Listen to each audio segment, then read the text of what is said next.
우리를 살리는 능력의 말씀 다시 한번 나눌 수 있기를 원합니다. 자, 오늘 본문은요, 누가복음 22장 44절 한 절입니다. 예수께서 힘쓰고 애써 더욱 간절히 기도하시니 땀이 땅에 떨어지는 핏방울 같이 되더라. 오늘 본문의 말씀은 예수님께서 잡히시던 날 밤 하나님 앞에 기도하시던 광경을 기록하고 있습니다. 여러분, 예수님께서 겟세마네 동산에 기도하러 가신 것은 습관을 따라 가신 것이었지만은 그 동산에서 이루어진 기도는 결코 습관적인 기도가 아닌 아주 특별한 기도였습니다. 십자가를 지시고 죽으시기 전 생애에서 마지막으로 이 세상에서 자신의 마음을 하나님 앞에 모두 쏟아붓는 헌신적인 기도를 주님 앞에 드린 겁니다. 우리도 이 주님의 기도를 다시 한번 우리가 묵상하면서 우리 어차피 기도합니다. 근데 이왕 기도할 때 정말로 이 간절한 기도, 하나님이 들으시는 기도를 할 수 있기를 원합니다. 자, 우리가 이렇게 간절한 기도를 하기 위해서 예수님을 바라보면서 오늘 몇 가지 나누고 함께 기도할 수 있기를 원합니다. 첫 번째는요, 간절한 기도를 하기 위해서 우리에게 생기는, 기도할 때마다 생기는 잡생각들을 없애려고 우리는 정말 노력해야 됩니다. 여러분, 무릎 꿇고 기도하기 위해서 엎드렸을 때 정말 이 세상도 없고 나도 없고 모두 사라지고 오직 하나님 앞에 기도가 간절하게 쏟아져 내 마음이, 자신의 마음이 하나님께로 흘러 들어가는 것과 같은 기도의 상태를 느끼는 사람들은 굉장히 소수인 것 같아. 대부분의 사람들은요, 기도할 때에 끊임없이 마음에 오가는 정말 쓸데없는 생각들, 잡생각들, 어떤 때는 죄악된 생각일 수도 있고요. 혹은 죄와는 상관이 없지만은 쓸모없는 공상들, 이런 생각들이 너무 많이 떠오르기 때문에 기도를 못하는 사람들이 참 많습니다. 그렇기 때문에 간절하기 위해서는요, 내가 willfully, 의도적으로 기도하려고 앉았을 때, 무릎 꿇었을 때 내 마음속에 들어오는 잡생각들을 없애려고 노력을 해야 됩니다. 그렇지 않으면 기도할 수 없기 때문에요. 그래서 쓸데없는 잡생각들이 오는 걸 갖다가 정리하려고 노력하는 마음이 먼저 필요합니다.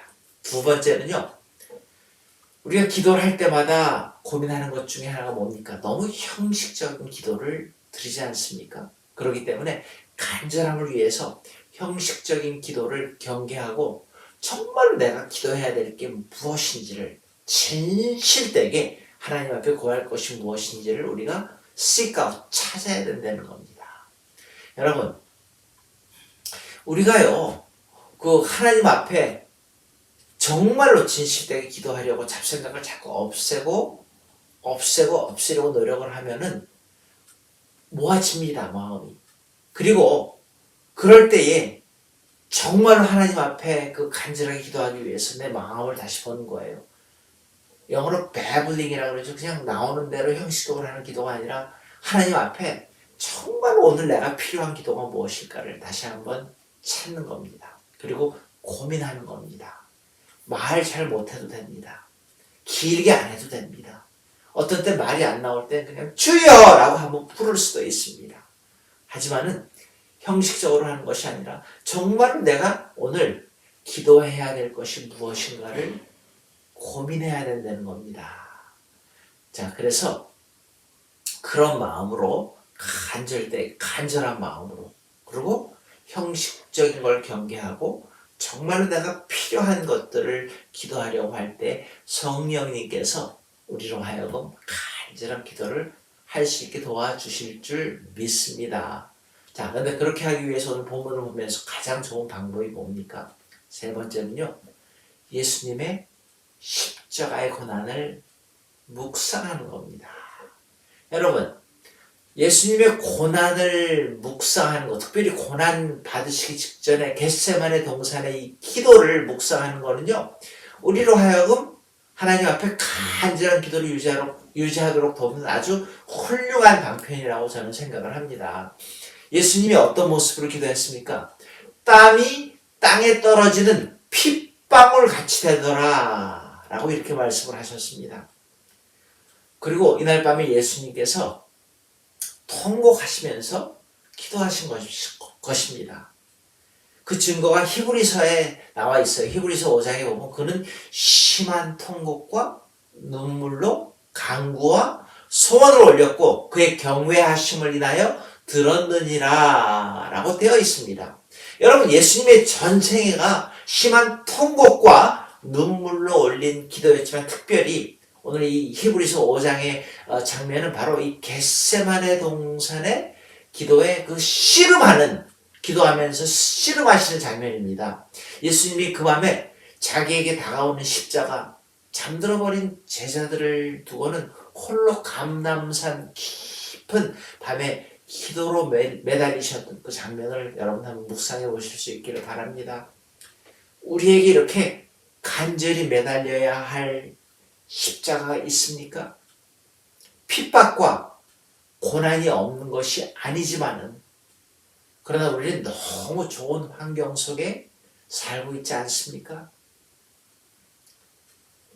우리의 삶에서 정말로 주님의 십자가를 묵상할 수 있다면 특별히 보통 때는 없더라도 정말로 힘든 상황 가운데, 아픔 가운데, 병 가운데에, 경제적인 어려움 가운데에 정말로 우리가 힘들 때에 이 주님의 묵상하시는 모습을 바라보면서 우리는 간절함을 유지할 수 있습니다. 이 기도의 씨름을 이기기 위해서는요, 예수님께서 하셨던 것처럼 우리를 저항하는 세력보다 더 간절히 기도하는 것밖에 없습니다. 그렇게 매달릴 때 씨름의 순간이 지나가고 기도의 아름다운 교통의 시기가 오게 되는 겁니다. 여러분, 이왕 기도를 하는데 우리의 삶에서 짧게 기도하더라도 간절하게 예수님의 그 기도하시는 모습을 우리가 묵상하면서 짧지만 간절하게 주님께 연락되는 기도를 할 수 있는 저와 여러분들 되시기를 축복합니다. 같이 기도하시겠습니다. 하나님, 기도할 수 있는 특권을 주셨기에 감사합니다. 오늘도 예수님께서 겟세마네 동산에서 피와 땀을 흘리면서 기도했던 그 모습을 묵상하면서 우리에게 어려운 상황들도 간절한 마음으로 기도하게 하시고 주님께 연락되는, 그래서 응답받는 기도할 수 있는 우리 모두로 축복하여 주시옵소서. 예수님의 이름으로 간절히 기도드리옵나이다. 아멘. 오늘도 우리 주기도문으로 예배 마치시고 간절하게 기도하시고 하루를 시작할 수 있기를 바랍니다. 하늘에 계신 우리 아버지여, 이름이 거룩히 여김을 받으시오며 나라의 마옵시며 뜻이 하늘에서 이루어진 것 같이 땅에서도 이루어지이다. 오늘날 우리에게 일용할 양식을 주옵시고 우리가 우리에게 죄 지은 자를 사하여 준 것 같이 우리 죄를 사하여 주옵시고 우리를 시험에 들지 말게 하옵시며 다만 악에서 구하옵소서. 대개 나라와 권세와 영광이 아버지께 영원히 있사옵나이다. 아멘.